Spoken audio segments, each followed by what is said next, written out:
GetCrack. Wake up, motherfucker.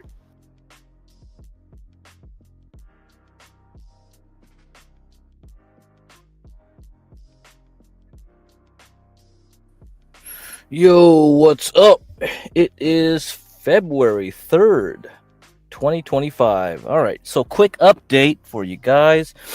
Let's go over what we got to watch this week. Okay, so we got the Trump tariffs already done on Friday, all right? So if you were watching Friday, you should have saw right away, halfway through the day, everything went down. That's when you know, oh shoot, it's a Friday. And not only it's a Friday, it's the end of the month. Get out of the pool. You got to go cautious. So if you did that, you got some cash, you would have bought the dip today, and we got repeat. It's a rinse and repeat. Same thing like last Monday, right? Red Monday, you buy, you look for where the supports are, you buy again, and it goes back up again to the top of the range. So we are still stuck in the same range. So I'll show you. Crypto got hit pretty badly, so that was a steal right there. If you got in last night, you could have scooped up a bunch of trash for that one. So let's go. Let's look at some charts, and then we can discuss what we got to watch this week, and then the liquidity stuff. So I've been eyeing this one. So if you remember SMCI, it was Wednesday. We had that top. And Friday, so that was 2 weeks ago. So that was Wednesday of 2 weeks ago, January 22nd, January 23rd. So yeah, if you were with me and you bought some semiconductor stuff, you got in here on that Monday on the 13th. And then when you hit that top, look at that, beautiful. You hit exactly this 35 area, this purple line. And this purple line was set way back when. So this was important, significant purple line, I think. Yeah, goes all the way back to 2023 for this stock. So when it hit, it started bouncing or something. It's just like, yeah, you gotta find these resistances at 35, and then down here at 25, around 25. So it hit it.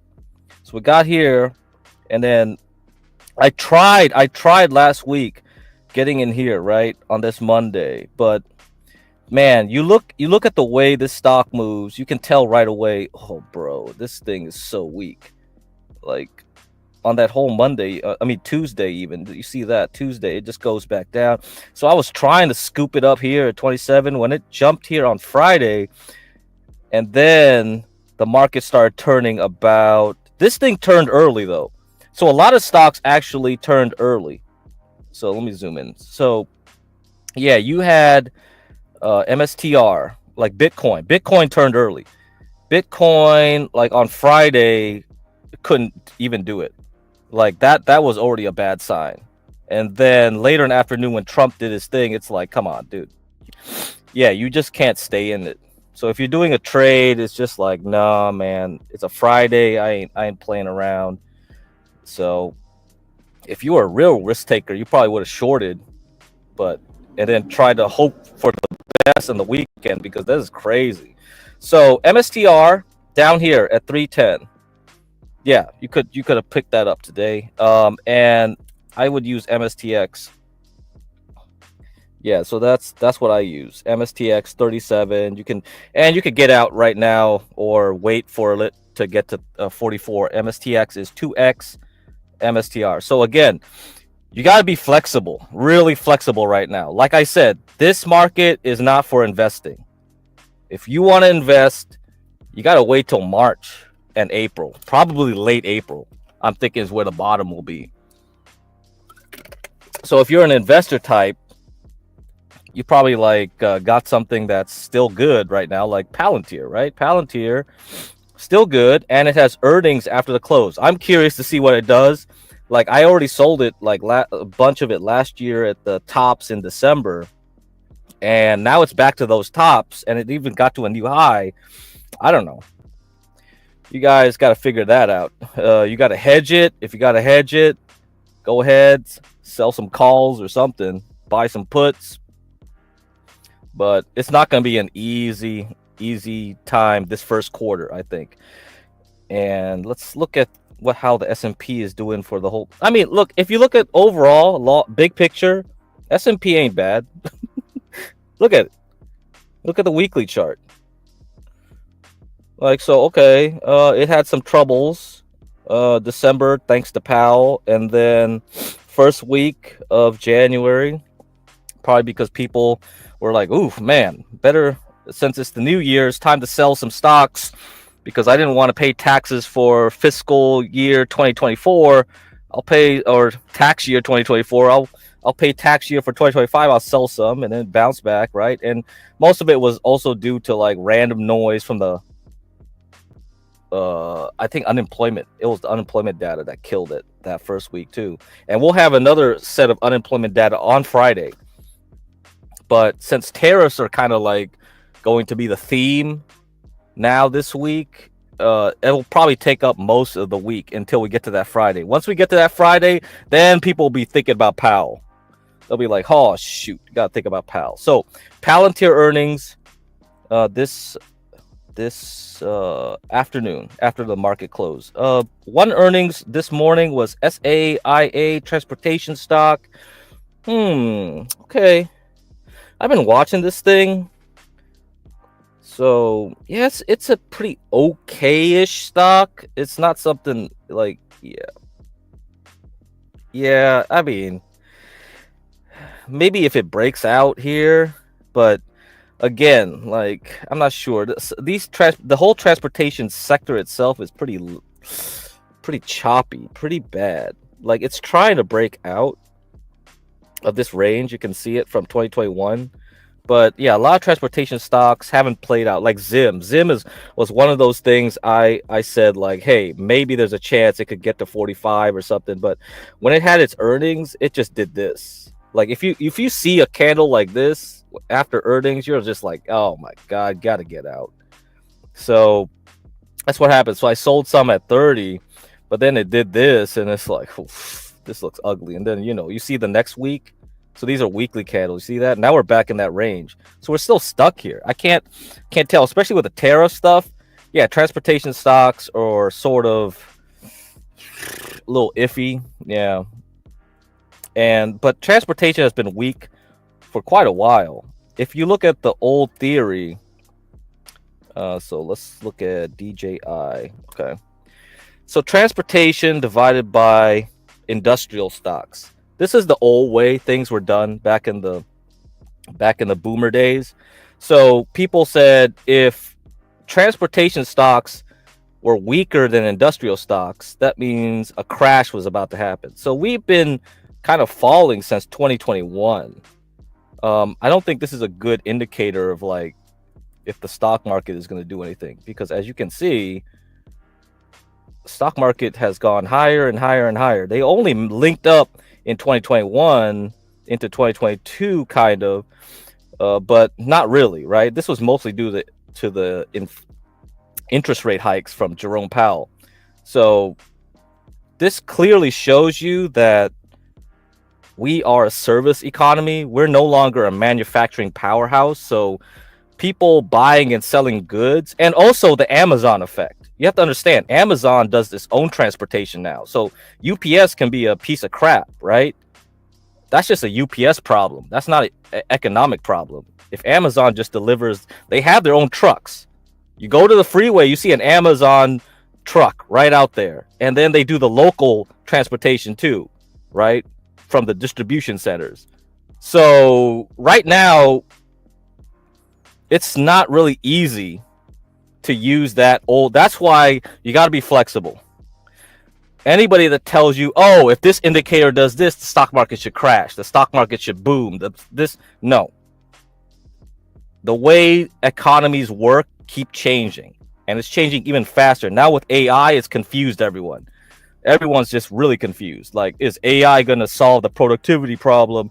Oh, is AI going to reduce inflation or increase inflation? People are just like, that's why it's a moving target. You're just shooting at something that's always zigzagging. So one way to look at it is semiconductors are the new transportation index, because semiconductors are the way electrons flow through the world, right? Your information flows through chips.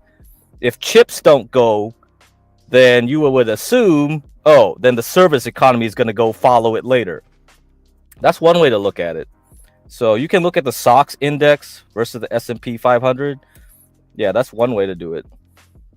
Right? You can look at that. But even this indicator says we have a problem. And this been bad since July. So do I use this one? These are questions you should ask yourself, yeah. If there's a problem. In any case, I digress. Let's look back at what we got here. S&P 500. I'll take this off.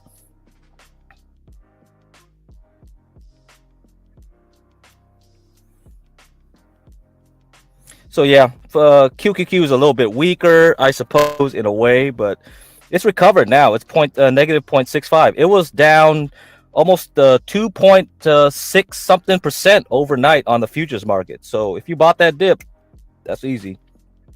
Okay, and Bitcoin itself, yeah, it popped right there. So if you look at the weekly chart right here, it popped again.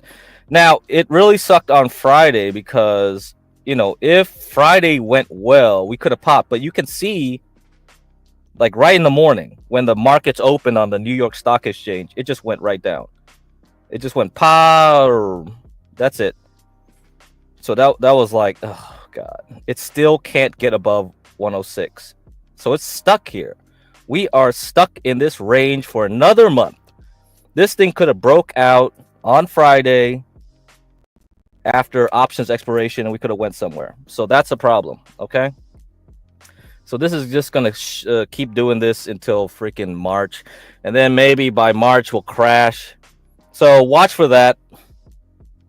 It sucks because that means you got to keep flipping back and forth. Short, long, short, long, short, long. All right. So you got to be quick. If you can't do that, don't even play in the kitchen. Don't even bother being in the kitchen because that means you got to put everything on a freaking watch list, and then you got to put like email triggers. I mean, yeah, so if you have stock charts or you got trading view, yeah, you can set alerts and bang your emails and stuff. It's really annoying. I don't like doing it that way. I love swing trading where you could have like a two. So that's why from January 13, we had 2 good weeks. You had 2 good, solid weeks. The market was going up. Bitcoin was going up. I didn't need to worry about anything. But after that whole deep seek last week, it was like, oh, shoot. Now we go down. Now we go up. And then I once Trump did his tariffs, I was like, oh, crap. Friday's bad. That means Monday's going to be bad. And then we got to do this again for this week. Because I thought we got out of Powell, right? We had Powell.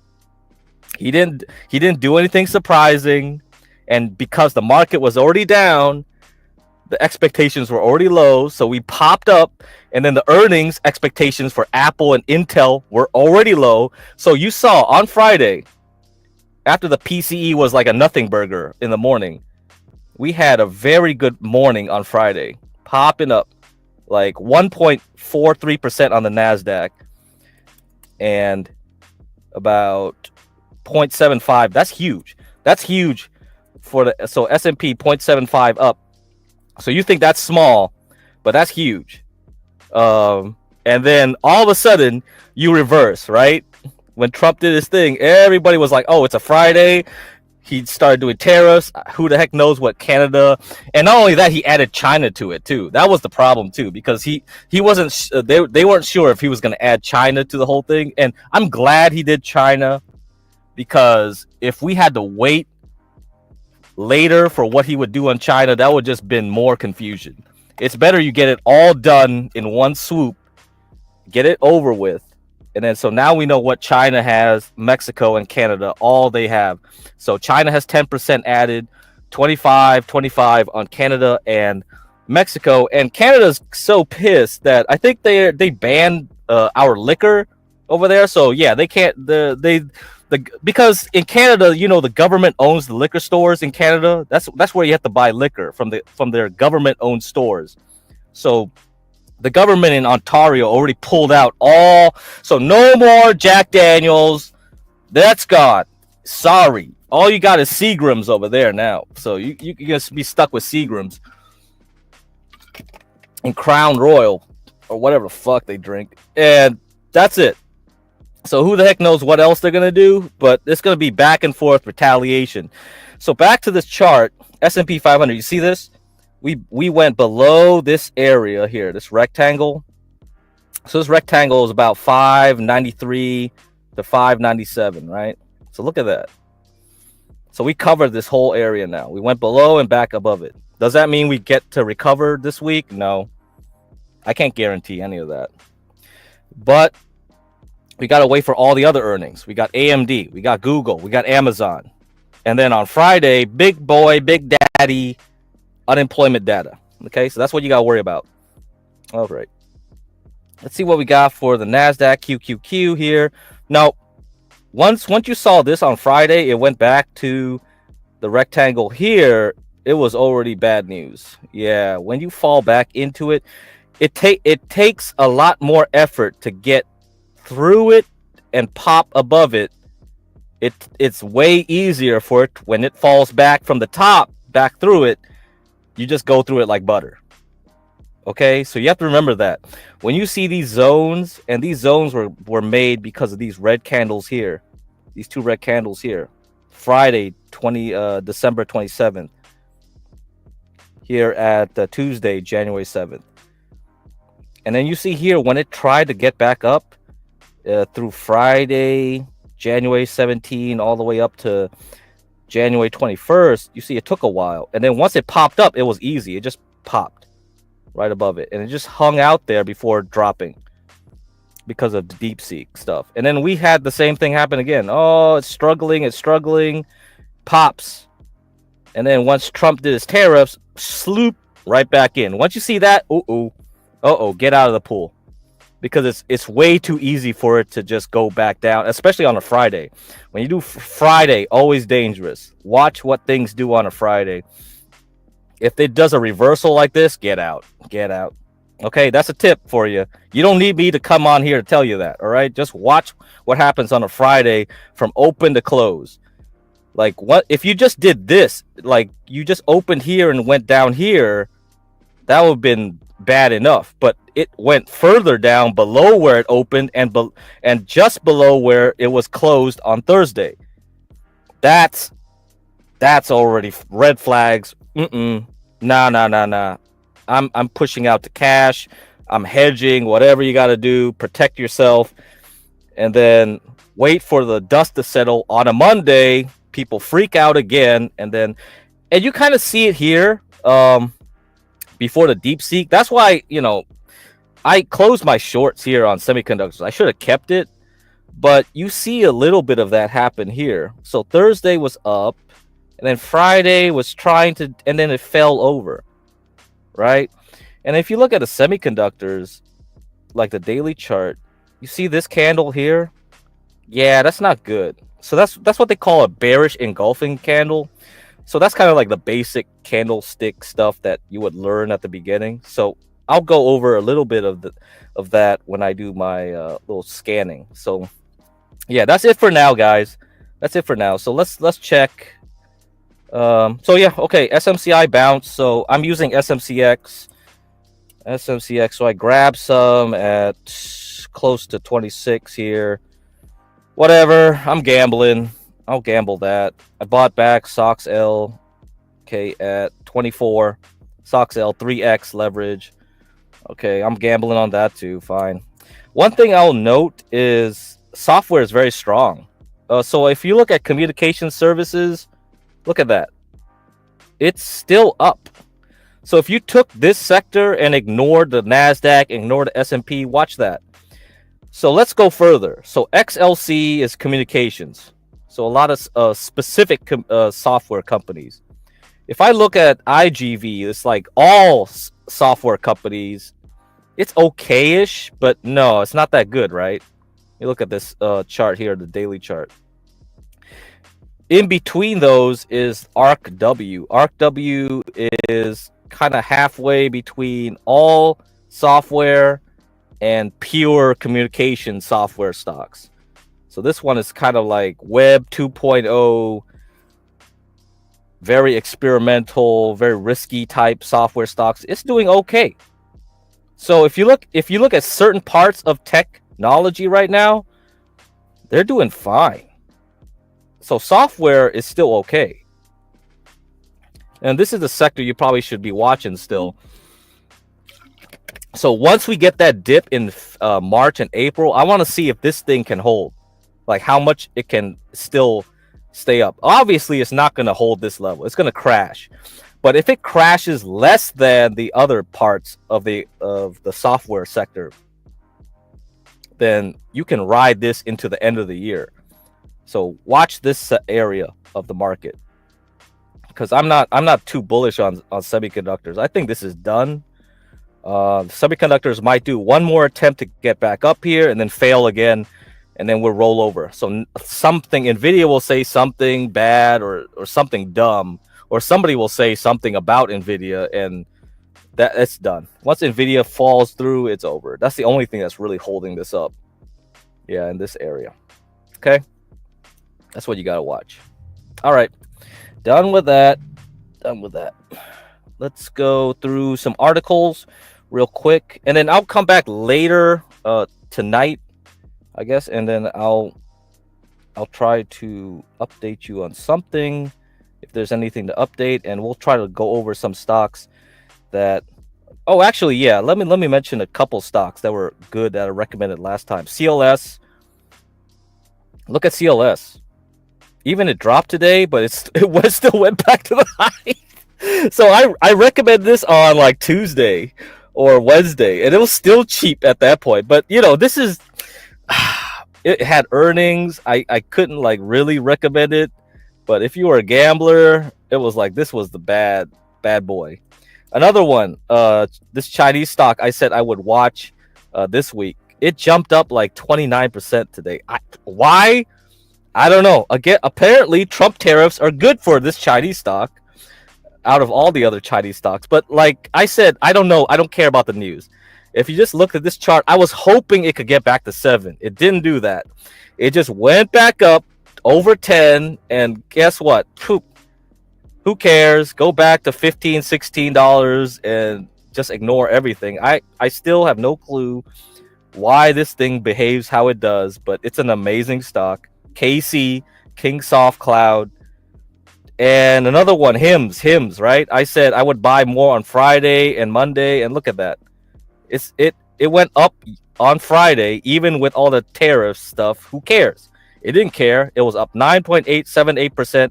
Now it went down a little bit, 2%. Now it's up 4%. So like I said, you look at this chart, you just can't ignore it. Like, just look at the chart. That's it. So when you have this kind of environment in the stock market, this is where you have to pick stocks selectively.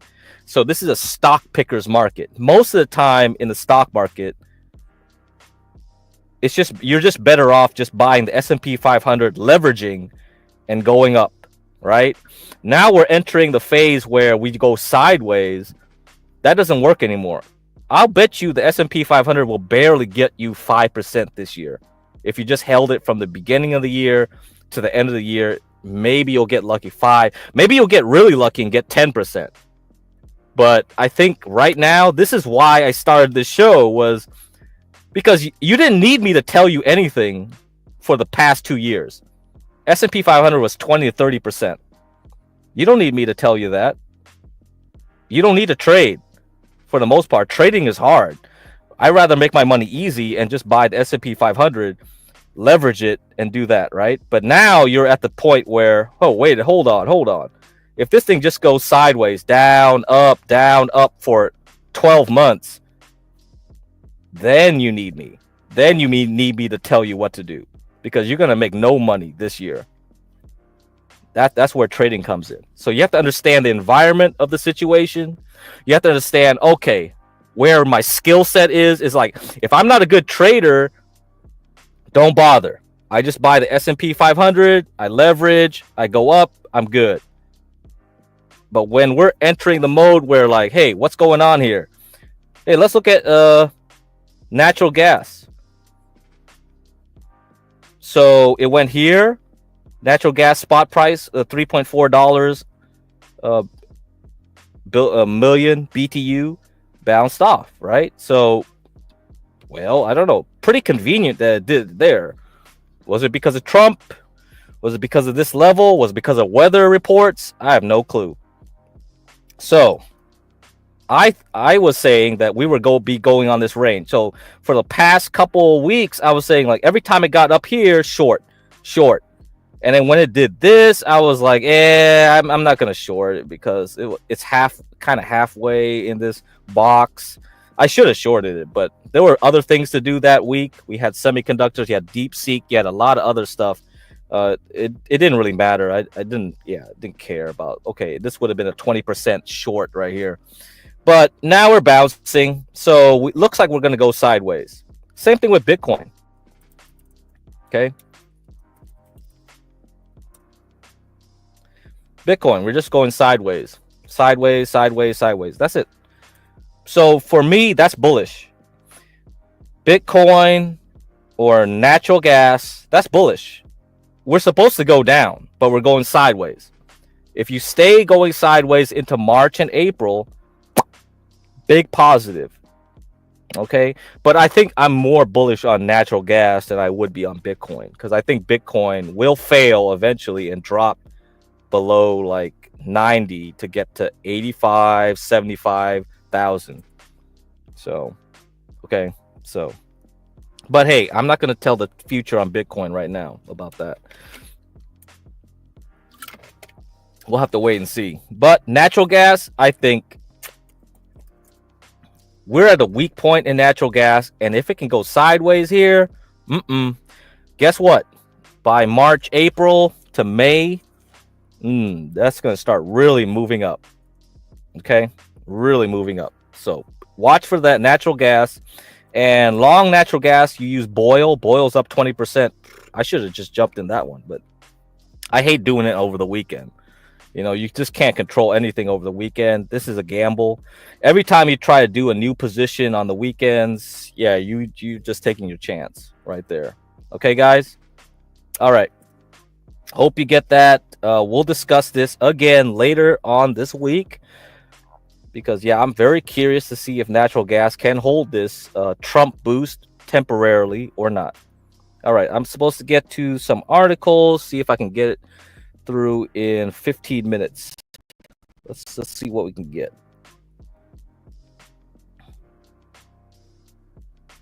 Because I wanted to discuss liquidity right now. This is kind of the same thing. Oh, this is another article, but I don't think I'll get time to it. I'll talk about it later today when I come back here. But very important thing that will happen at 12 o'clock my time, 3 o'clock Eastern. So we have a new Treasury Secretary, Scott Bessent. All right. And he has one important thing to do today. Today, he will determine how many bonds are being issued by the Treasury Department. And also, I've heard that Elon has some connection to the Treasury Department now. He's getting given access to the Treasury Department. So I think this year we will see some new fiscal policies that will be very interesting. And I had 2 streams talk about fiscal and monetary policy. So Jerome Powell does the monetary. Trump, Bessent, Elon now does the fiscal. So you see Elon and Bessent. Oh, this is going to be very weird. I don't think any time in history in America we have this kind of stuff. But all right, so Treasury refunding financing estimates will be released 12 p.m. my time. That's 3 p.m. Eastern. Okay, very important. We'll also have some loan officer survey at 11. So 2, I don't know if that will matter. We did have some ISM manufacturing PMI. Nothing new, really. I don't think this is too bad. But prices are moving up on manufactured goods, so that's probably not a good thing to see. And we'll have service PMIs on Wednesday at 7 a.m. my time, so 10 a.m. Eastern, and also have Galt's opening job openings on Tuesday, 10 a.m. and that'll be 10 a.m. Eastern. All right, guys. Okay, but let's go through this very quickly, and then I can get to this main article here. Okay, Treasury faces its first tricky task under Scott Bessent.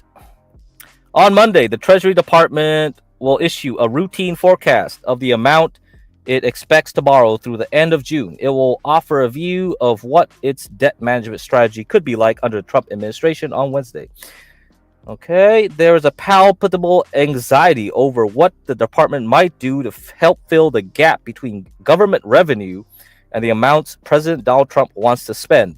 Bond dealers and Wall Street strategists are in agreement that the Wednesday's refunding statement for the current quarter won't change the size of the Treasury offerings of 3, 10, and 30-year debt from their already high levels. It will be the fourth consecutive quarter of no change. The concerns are whether there is a plan to increase the sizes of its auctions of notes and bonds later this year, and when that increase might happen. More supply is the bond market's nemesis, because all things being equal, having more debt available to buy weighs on bond prices. Okay, you have to understand.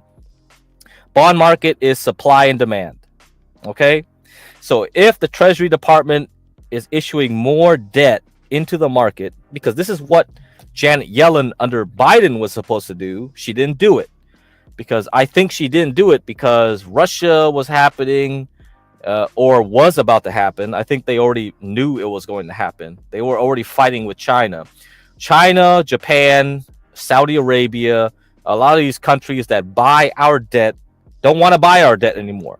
So if you dump a bunch of 30-year bonds at near zero interest rate during COVID, they wouldn't pick up the slack. So then you would cause a huge dislocation in the bond market. And when the bond market gets fussy, then the interest rates start rising. Okay? Anyway, that's what you got to worry about. So Trump is in a bind right now. He has to deal with these things that happened during that time. Okay? It's because we have a lot of debt and we have to fund it somehow. Now, let's go to the next one. And this is something I've alluded to about liquidity. I talked about reverse repo.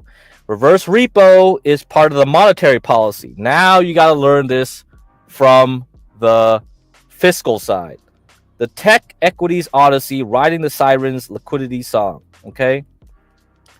Like narcissists standing into the reflection of their own valuations, they forget the pond dries up without liquidity.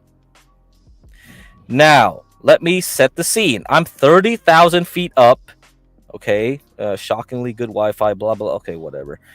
Oh, man. This guy's just... let's get to the meat of the problem. Okay. As the Federal Open Market Committee gathers to deliberate on its policy path, it does so in an environment where the dynamics of economic policy are gradually shifting towards fiscal dominance. Traditionally, the Federal Reserve's control over funding markets and liquidity conditions, evident in its recent efforts to combat post-COVID inflation, has placed it on equal footing with the Treasury in shaping financial stability.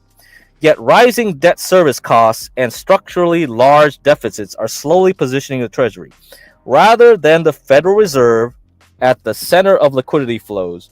This gradual shift is altering how financial conditions evolve, with profound implications for markets, particularly tech and growth equities. Maybe American exceptionalism relies on exceptionally good, fiscally outspending the rest of the world. Okay, whatever. Okay. So the FOMC meeting is widely expected to mark a pause. Yeah, we got that. Yeah, is pausing the thing. So let's look at the fiscal dominance here. Mechanics of fiscal dominance. Fiscal dominance arises when fiscal priorities, namely deficit financing, dictate systemic liquidity flows, reducing the effectiveness of monetary policy as the primary driver of economic conditions. Okay. At the heart of this shift lies the Treasury General Account, TGA, the Treasury's operational account at the Federal Reserve. Traditionally a passive tool for cash management, the TGA has become a powerful lever for liquidity, reshaping the financial system's inner workings. This is not the first time fiscal dominance has shaped economic outcomes. The post-World War II period offers an early example when the Federal Reserve was compelled to maintain low interest rates to accommodate the government's massive borrowing needs. This era saw inflationary pressures emerge as the central bank's ability to act independently was constrained by the sheer scale of fiscal requirements. Similarly, the inflationary surge of the 1970s highlights how expansionary fiscal policy combined with monetary policy accommodations can lead to destabilizing price pressures when fiscal priorities take precedence. All right. Fast forward to today, and the dynamics are familiar. During the recent debt ceiling standoff, the Treasury was forced to draw down its TGA balance, injecting liquidity into the banking system. Every dollar spent from the TGA reappears as reserves in commercial banks, temporarily easing liquidity pressures created by the Federal Reserve's ongoing quantitative tightening program. For risk assets, including the tech-heavy NASDAQ, this liquidity injections have provided a tailwind, mitigating the tightening pressures from QT. Okay, what does that mean? That means there was a buffer. Stocks go up as long as you get liquidity, and so far we've been having it. Now that the debt ceiling is back in place, we already see the TGA draining with the Treasury spending down its cash without offsetting it with debt issuance to maintain cash balance. We therefore have a continued broadly bid on equities and will continue to see passive flows. But history shows that these periods of liquidity relief are fleeting. Latin America provides a cautionary tale, with nations like Argentina demonstrating the long-term risk of fiscal dominance. Repeated cycles of government debt monetization have led to chronic inflation, currency devaluation, and economic instability. Similarly, during the debt ceiling disputes in 2021 and 2023, prolonged delays in the U.S. drained the TGA entirely, flooding the financial system with liquidity. So this is an interesting chart here. Actually, yeah. So you can see these levers being worked, all three here. So you have RRP, the reverse repo. Okay, that's in orange. It's going down. We have TGA. We still have some TGA left, but it's probably going to go down. And then the bank deposits are going to go down. So I was talking about bank reserves as being an issue. I talked about RRP being an issue. And now that you know that Trump, Bessent, Elon, they're all in there in the fiscal side. Now, what is going to happen to the TGA? Once all three numbers keep going down, there will be a point where, there's no more money to pump up the stock market.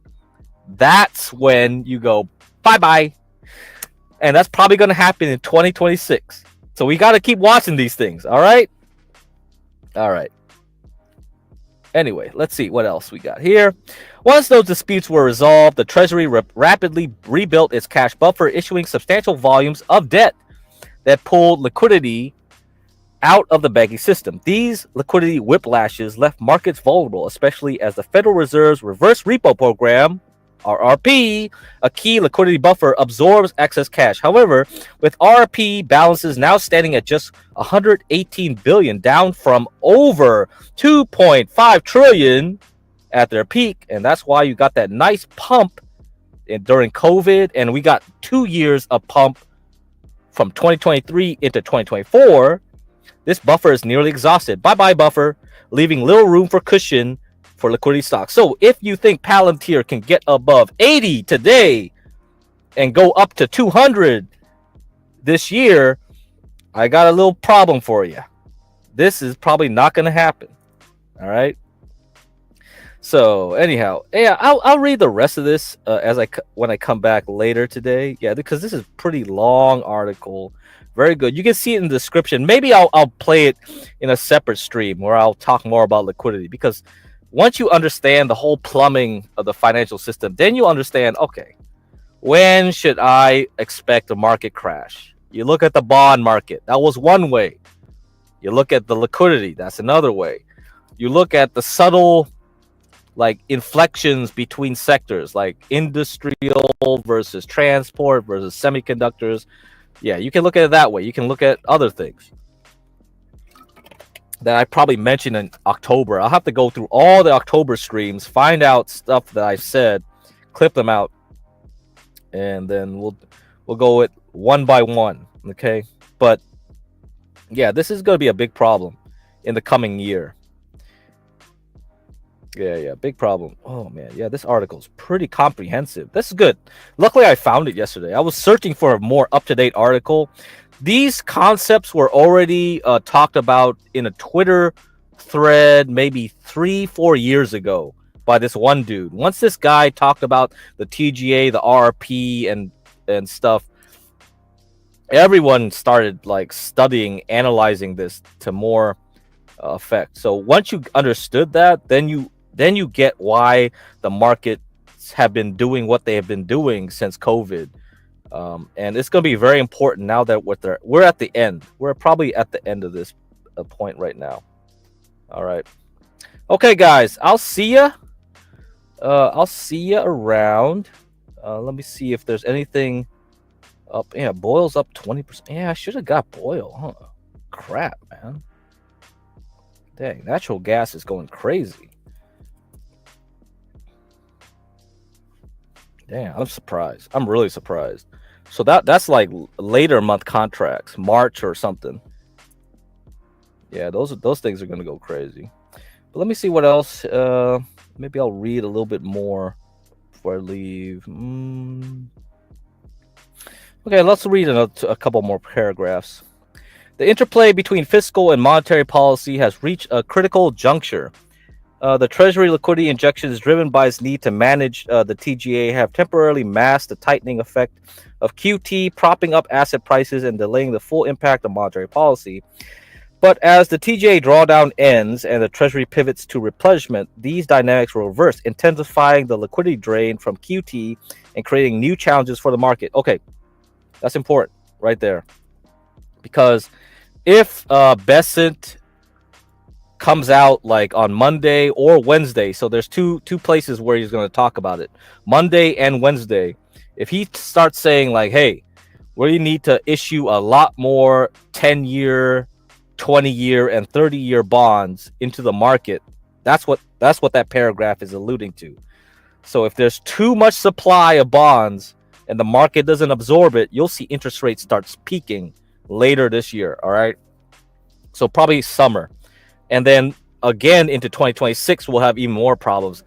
And what's also going to happen is that Trump can replace Jerome Powell in May 2026. So if he does that, you got all this stuff happening. The market is not going to be happy. Market does not like uncertainty. Okay, so that's something you got to watch in 2026. So get ready for that. All right.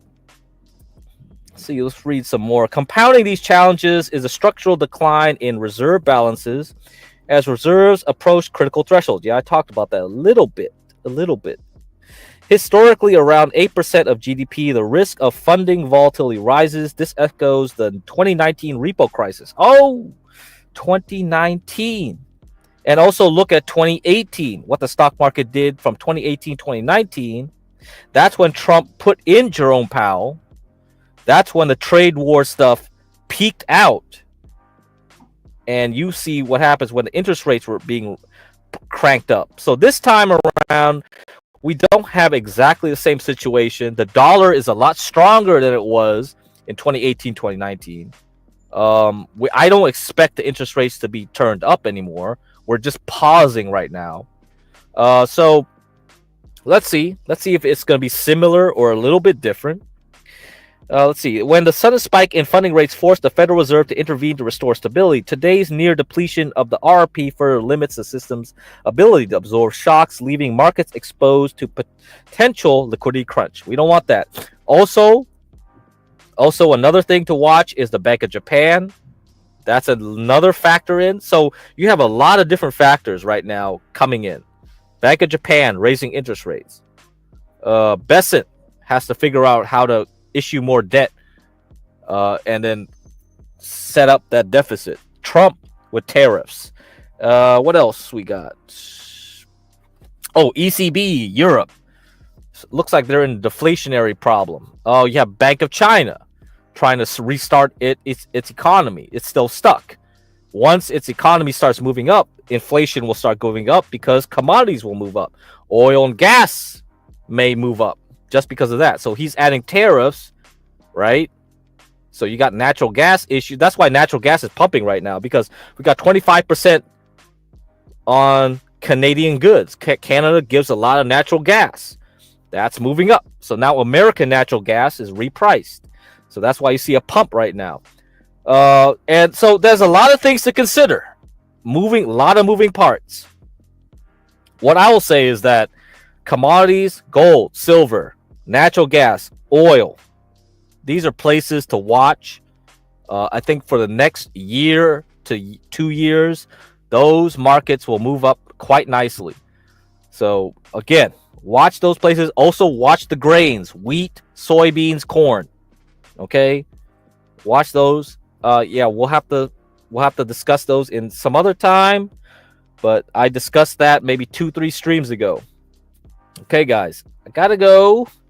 I'll be back later this afternoon. I'll see you then. We can go over some videos or something I gotta play. I'll have to look over that. And this article is very good, so I'm lucky I found this stuff.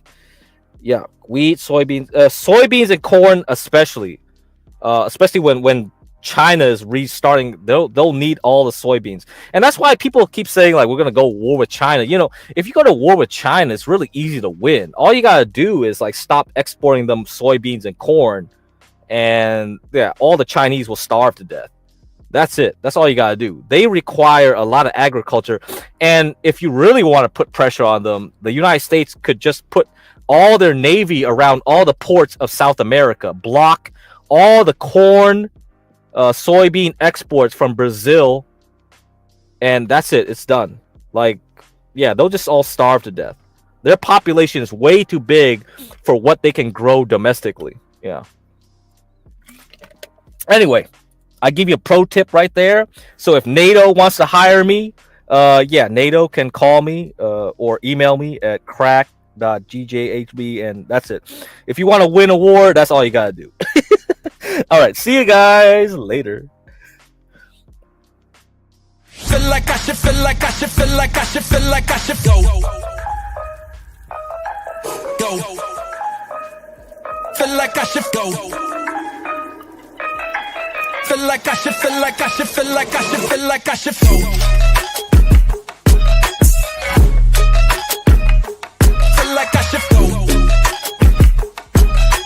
Feel like I should, feel like I should, feel like I should, feel